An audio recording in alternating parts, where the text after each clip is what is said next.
Hello everyone, my name is Nathan and today it's time for another episode of Melvor Idle. Right here, back after 1 or 2 weeks. I don't even know how much time has passed. I've mainly been doing things that I could do in the background, such as leveling up my agility all the way to level 70, my astrology all the way to 81. I also did an awful lot of fishing and cooking. Fishing currently is at 98, so we've done a lot of that, and also cooking. I'm still currently cooking up my manta rays that I farmed for multiple days. And if we go ahead and check out the bank, I already got 1 million in the bank, but I also got over 10,000 cooked sharks and over 28,000 cooked manta rays. Now I think I'm through with the sharks, so I'm just gonna go ahead and sell all of them. This is gonna give me 557,000, and the cooked sharks, 10,000 of them, will give me 7.3 million. So we're gonna sell those. To level up the fishing skill, I also had to go for some raw magic fish. I don't think I can actually cook them up. They are gonna heal 140 hit points, not that much, so another 7 million in the bank. And you can also see I saved all of my treasure chests. We got 70 of them, which is absolutely crazy. And I think I'm gonna just keep on cooking a little bit and sell all of my manta rays, and this is gonna give me 46 million. Holy cow. Actually, let's maybe just keep a couple of them so I can use them for healing. But now we got 60 million in the bank, which is absolutely amazing. The bones, lately I decided to actually bury them in order to gain some prayer points so we can use them in the future. Let's also claim the mastery tokens here. Message in a bottle, read those items, and that is still for the secret fishing area. I think I need to keep one of them. At least I keep on looting it.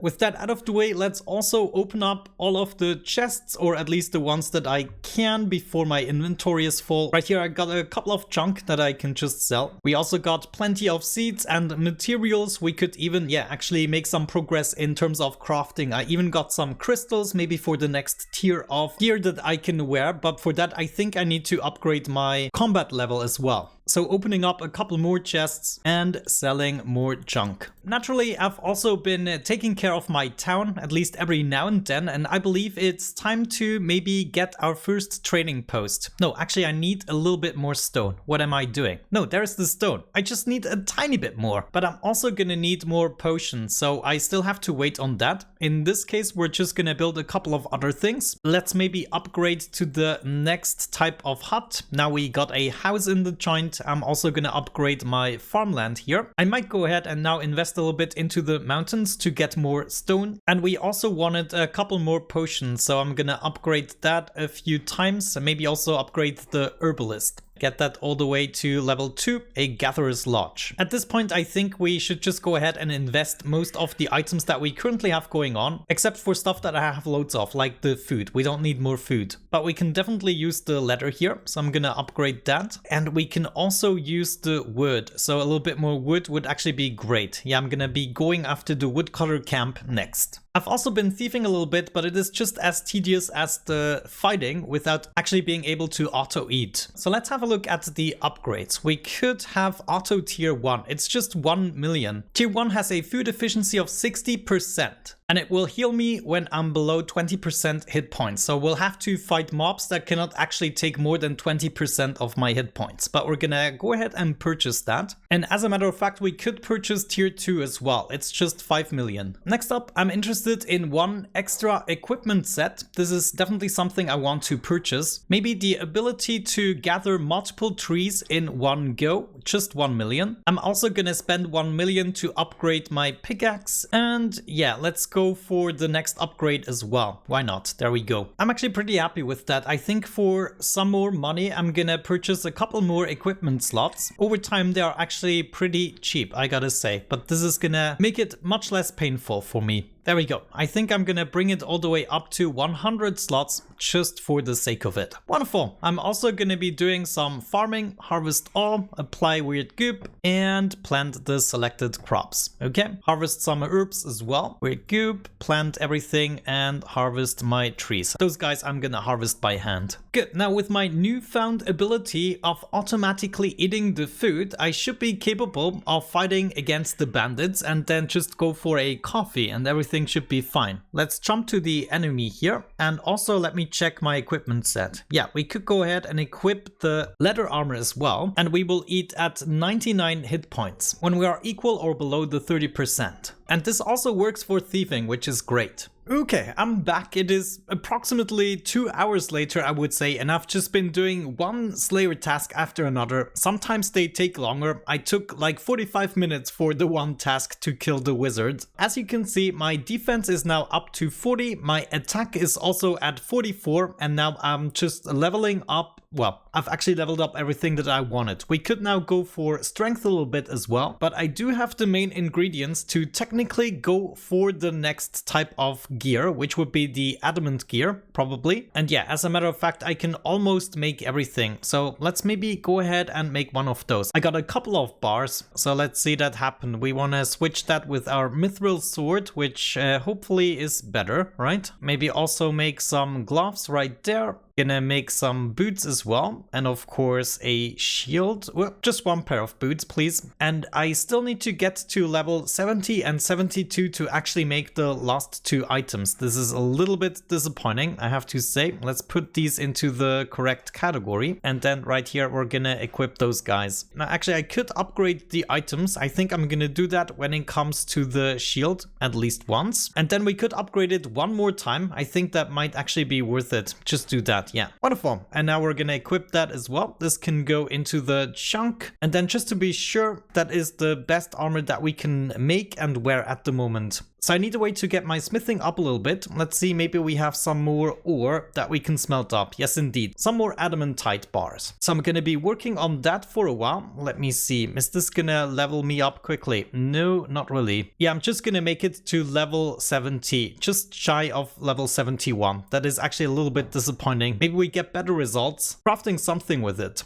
Like, we could just make a couple of shields and get 180 XP per shield, and this way we actually make it to level 72, at least potentially. Yeah, looks like even level 74, but holy cow, this would take 2 days. Yeah, I think I'm just gonna maybe smelt this through the night, and this way I'm definitely gonna be at the level I want. But since I'm already doing that, I think I'm gonna get things started by just smelting up the rest of the adamantite ore that I have. This is just gonna take 1.5 hours, and before I go to bed, then I'm gonna switch to smelting the shields and get myself to level 72. Alrighty, it is the next morning. I managed to get my smithing up high enough in order to craft all of the stuff that I required. I feel now pretty good. I also got a whole bunch of steel javelins, and I think we might even be ready to craft the next type of javelins, the crystal ones. But yeah, for now I'm actually pretty happy, and I think what we should do now is maybe take into consideration the skills we haven't touched yet. Maybe in Herblore here we can make some more progress. Well, we do need the potato seeds. Melee accuracy seems to be an easier product. We just need the bones, so maybe for a while we don't bury them anymore, but we use them to make this recipe. Herblore is now already level 10. Let me just see. We unlocked something with raw chicken, and for a lot we need the garum herbs, it seems. So let me just get through these bones, and then I'm gonna have to remember to keep any chicken breasts that I have. Nice, we managed to get it to level 12 and unlocked another thing with a barrier gem.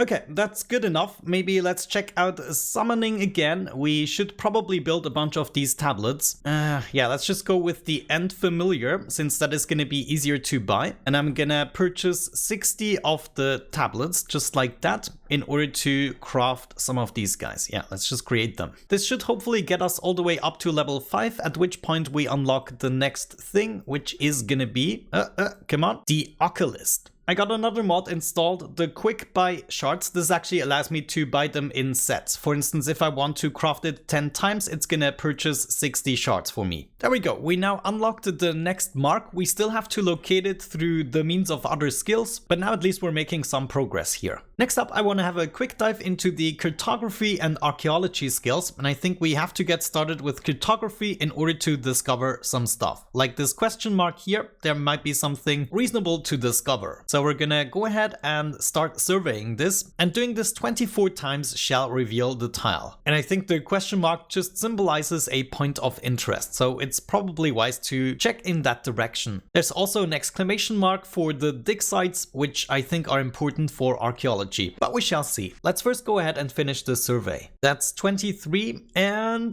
24. Undiscovered point of interest surveyed. Travel costs are actually pretty high, but since we have 22 million, it doesn't matter. Take a deep breath, you survey your surroundings, you've reached the beginning of a massive adventure that lies ahead. Okay, and we get some basic materials. Let's keep going here to the first dig site and also survey this one. Dig site discovered, a old village. It's been abandoned for countless ages. We can now create dig site maps for the old village dig site. We've actually been provided with a map right away, so we can start our excavations. So let's head over to Archaeology. Here we have the dig site and we can start to select our tools. For instance, a sieve. There's a bronze trowel, a bronze brush, and a bronze shovel. Looks like we also have to select the dig site map, and now we get the chances. And if we just go ahead and select one of the tools, we can select which types of artifacts we'll be getting. I think I'm just gonna go for the tiny ones in the beginning and start to excavate. We get some skill XP for that, and hopefully every now and then also an artifact. Wait a moment, we just got some ancient wildberry seeds. Interesting. Let me try to activate all the tools. I just want to see what type of a difference that makes. It looks like we have a limited amount of excavations we can do here, at least with the current map that we're using. Also, we can check out the museum and we can see we found some ancient wildberry seeds. We can go ahead and actually donate these. In 9 donations, we'll get another reward. And I guess over time we are able to fill all of these up. But it looks like it might be wiser to increase the chances for one tool here in order to get more out of the skill. Alrighty, I am back. Multiple days have passed again, and I think slowly but surely I want to get this series to an end. I was just, showcasing the game a little bit, but there are still a few skills we haven't had a look at. Now, just to catch up with you, I'm already 46 archaeology, and I discovered a lot of these items in the museum. They're already there, but of course this is just the beginning. This game is gonna take thousands of hours to complete. It's not something that you play actively, but I guess you already noticed that. So what I want to do to wrap up this video is have a dive into the skills we haven't had a look at all. Now, one thing that came a little bit short was the dungeons, for instance. We didn't even have a look at those, but you can just imagine it's different types of enemies with different loots. Maybe there's one dungeon we can actually do like the chicken coop, and we would be getting a reward such as a chest. So I can just go ahead and start this dungeon. It's going to be a normal fight, but it's going to be a fight you only get the rewards after completing the entirety of the dungeon. So in this case, this is going to be easy. I have to kill all the 6 chickens and then we're done with this dungeon. But of course there are more difficult dungeons, and the one we're probably interested in is the Amulet of Looting inside of the Spider Forest. So that would be right here. It's a hard difficulty, but let's check it out. There is the spider. Is it gonna hit us? It only has 250 health, so I think we should be able to take it on. And I think you might have to go into the dungeon with only 1 equipment. Yeah, that's another thing. You cannot change the equipment mid-dungeon, so now we are stuck with our ranged equipment right now. But thankfully, since I have auto-eating enabled, this shouldn't be an issue, and we have over 3,000 units of food. Oh, this is already the 2nd tier enemy, the evil spider, and I'm assuming there's going to be a boss at the very end. And there it is, finally, the Spider King. I'm going through a lot of my ranged weaponry. I should have switched to melee for this one, or maybe even magic, but we haven't developed magic yet. We're gonna do that in just a second. My chance here to hit is below the 30% mark, very bad.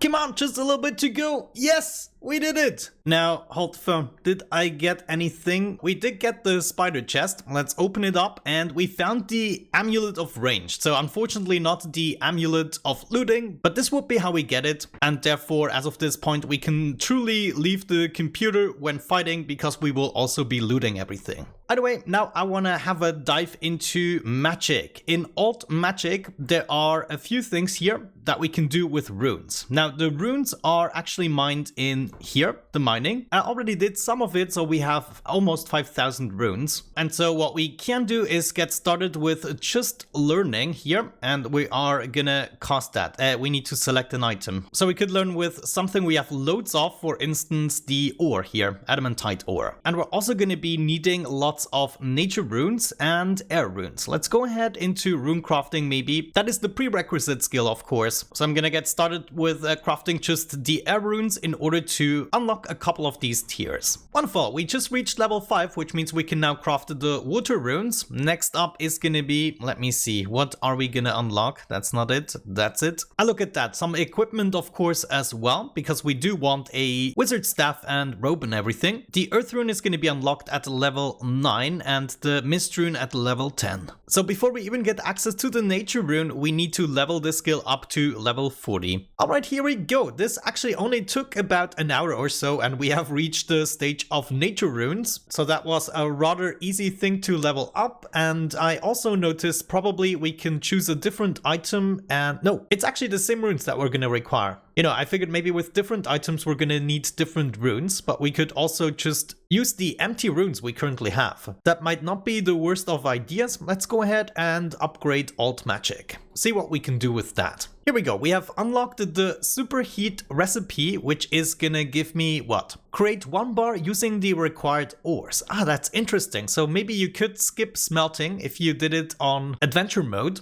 Oh no, actually we still have to unlock the bars via smithing. Ah, okay. Yeah, this is kind of weird. We still require the ores, but there we go. Let's just craft some bronze bars, and this should help us level up alt magic even more. Looks like I'm gonna need some earth and fire runes. Maybe I'm just gonna go for that. Actually, let me do a little bit of mining here, and I'm gonna be right back with you with a couple more runes. Said and done, I accumulated a couple of runes, so we should be able to continue in alt magic right here with the superheat, and hopefully at least make it to level 7. But yeah, we can see right here we unlock a whole bunch of very interesting abilities. Like these could be super useful inside of dungeons and depending on the scenario. Congratulations, we're now level 7 and we finally have the ability to craft barrier dust. We should go ahead and do that. No, actually we need barrier gems.